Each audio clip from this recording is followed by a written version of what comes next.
Subscribe कीजिए ध्येय IAS channel को और बेल आइकन को दबाइए लेटेस्ट वीडियो सबसे पहले देखने के लिए।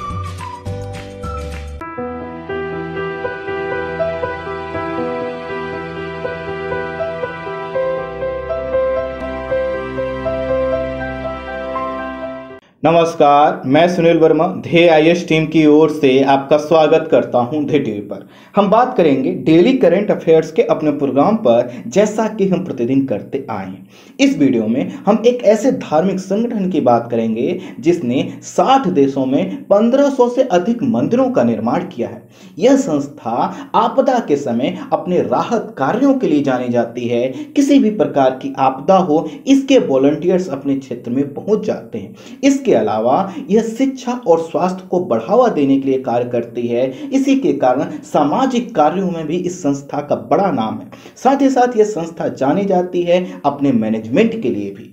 अगर मैं आपको इस संस्था से परिचित कराऊं तो आपने दिल्ली का जो अक्षरधाम मंदिर देखा होगा, उसका भी निर्माण इसी संस्था के द्वारा किया गया है। और इस संस्था पर अमेरिका में इस समय बहुत ही गंभीर आरोप लगा है। तो समझेंगे कि आखिर यह आरोप है क्या और क्यों यह विवाद बढ़ा है। आइए थोड़ा सा हम इसको समझते हैं।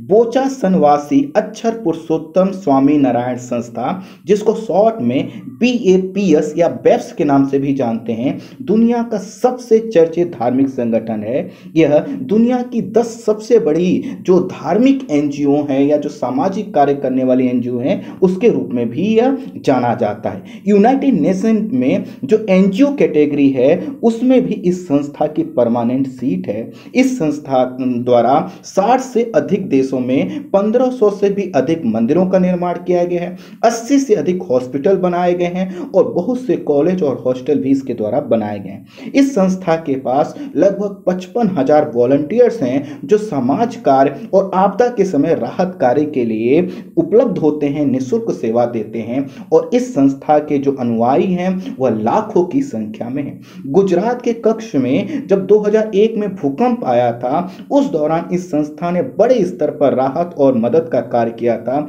जिसके कारण उस समय कई अंतर्राष्ट्रीय प्रमुख संस्थाओं ने इस संस्था की सराहना भी की थी। राहत कार्य के मामले में हर साल अपना बड़ा योगदान देती है। इस संस्था का जो गठन हुआ था 1907 में हुआ था और इसका गठन किया गया था शास्त्री जी महाराज के द्वारा। इसका मुख्यालय अहमदाबाद गुजरात में है और अक्षरधाम मंदिर का निर्माण भी संस्था के द्वारा किया गया है। यह जो संस्था है यह हिंदू संप्रदाय के भीतर स्वामी नारायण संप्रदाय से संबंधित है। स्वामी नारायण और उनके जो उत्तराधिकारी हैं वह मंदिरों को ईश्वर की भक्ति और साधना का प्रमुख केंद्र मानते हैं। इसी के कारण हर स्थान पर मंदिरों का निर्माण किया जाता है। इस संस्था के धार्मिक गुरु स्वामी महाराज को प्रधानमंत्री नरेंद्र मोदी अपना आध्यात्मिक गुरु बताते हैं। और यह जो आध्यात्मिक गुरु थे प्रधानमंत्री के, इनका निधन वर्ष 2016 में हुआ था। उस समय भी सभी बड़े नेता वहां पर गए थे और साथ ही साथ लाखों की संख्या में भक्त एकत्रित हुए थे। इस समय यह संस्था अर्थात बेप्स अमेरिका के न्यू जर्सी में वर्ष 2014 से अमेरिका के सबसे बड़े हिंदू मंदिर का निर्माण कार्य कर रहा है, अर्थात यह निर्माणाधीन है। यह जो है 159 एकड़ भूखंड पर बन रहा है। आपकी जानकारी के लिए बता दूं कि दिल्ली का अक्षरधाम मंदिर 100 एकड़ भूमि में फैला है, लेकिन यह दुनिया के सबसे विशाल हिंदू परिसर होने का इसको टैग मिला हुआ है, अर्थात Guinness book of world records में 2007 में इसको शामिल किया गया। जब 159 एकड़ भूखंड पर यह मंदिर बनेगा तो कितना विशाल होगा, आप कल्पना कर सकते हैं। न्यू जर्सी में लगभग 4 लाख भारतीय मूल के निवासी एक साथ रहते हैं और इस तरह अमेरिका की सबसे बड़ी भारतीय अप्रवासी आबादी आपको यहां पर देखने को मिलती है। और यहीं पर BAPS के द्वारा क्या किया जा रहा है, एक मंदिर का निर्माण वर्ष 2014 से किया जा रहा है। स्वाभाविक है, निर्माण कार्य किया जाएगा तो उसमें मजदूरों को लगाया जाएगा या फिर वॉलंटियर्स अपनी सेवा देंगे। न्यू जर्सी में अमेरिका की संघीय अदालत में बेप्स ट्रस्ट के खिलाफ 200 से अधिक मजदूरों की तरफ से एक मुकदमा दायर किया गया है और ट्रस्ट पर अर्थात BAPS पर आरोप लगाया गया है कि उनसे बंधुआ मजदूरों की तरह काम कराया गया और उनको सही मेहनताना भी नहीं दिया गया।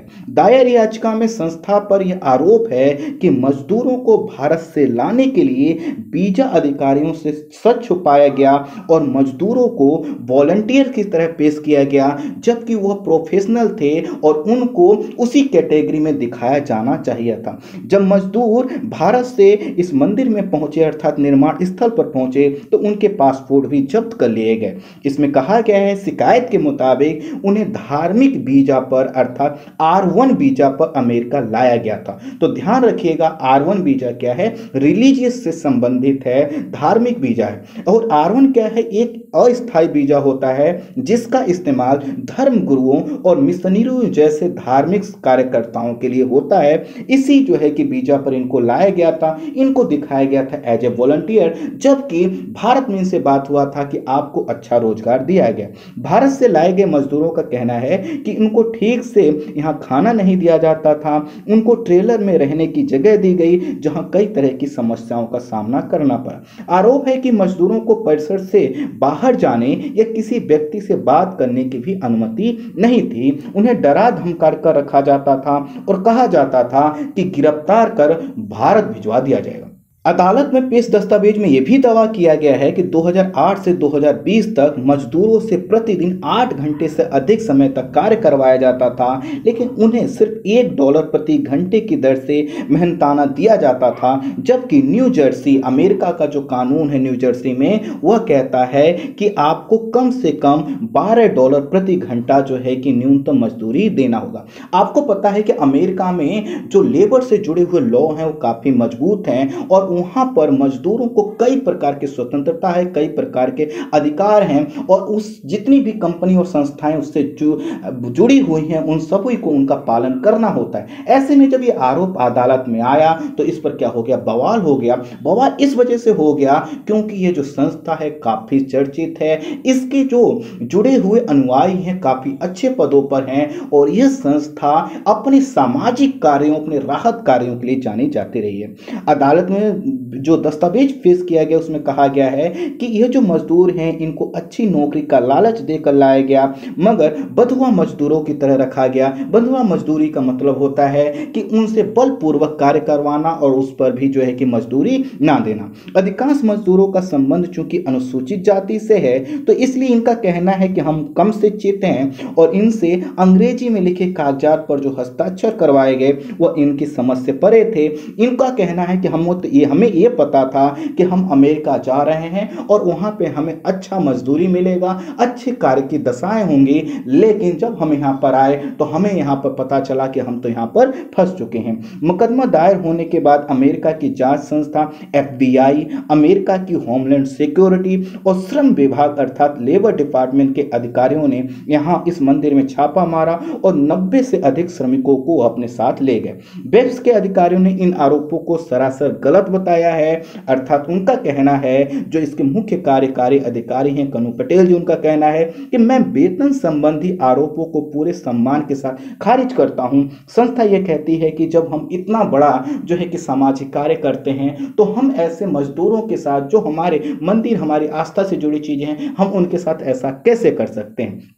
न्यूयॉर्क और न्यू जर्सी के इलाकों में रहने वाले जो लोग नियमित तौर पर यहाँ पे पूजा पाठ करने जाते हैं उन्हें भी इन आरोपों पर भरोसा नहीं है, अर्थात उनका भी कहना है, जो यहाँ के अनुयायी हैं या जो यहाँ पे हिंदू समुदाय के लोग यहाँ पर आते जाते रहते हैं, उनका भी कहना है कि नहीं, मंदिर की कार्यप्रणाली, मंदिर से जुड़े हमारे अनुभव ये बताते हैं कि ये आरोप जो है कि सही नहीं है। वहीं दलित सॉलिडरिटी फोरम की अध्यक्ष रोजा सुंदती सिंह का कहना है कि बंधुआ मजदूरी भारत में जाति प्रणाली का हिस्सा रही है और यह मामला दर्शाता है कि बंधुआ मजदूरी अब अमेरिका में भी पहुंच गई है, जिसका शिकार दलित, बहुजन और आदिवासी हुए हैं। कुल मिलाकर अगर समझें तो संस्था ने इन आरोपों को खारिज किया है। संस्था का कहना है कि हमारा जो रिकॉर्ड है वह जो है कि पैसे को खर्च करने का है, न कि हमें किसी का हक मारने का। और यह जो आरोप है चूंकि इसलिए गंभीर है, यह संस्था 1-2 देशों में नहीं, लगभग सभी महाद्वीपों में जहां आदमी रहते हैं, अर्थात अर्थात यूरोप ले लीजिए, आप नॉर्थ अमेरिका ले लीजिए, आप अफ्रीका कॉन्टिनेंट ले लीजिए, ऑस्ट्रेलिया ले लीजिए,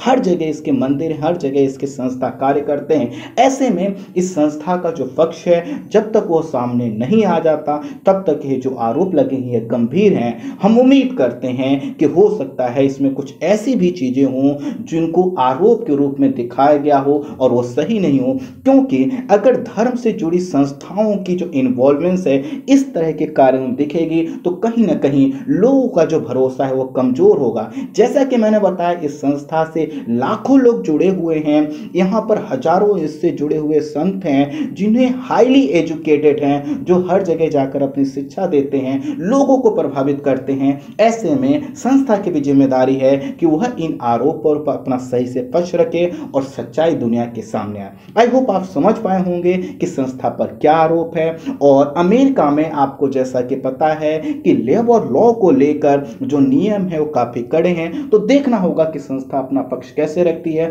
और इसका क्या जो है कि निर्णय आता है। तो इस वीडियो में इतना ही। Thank you so much.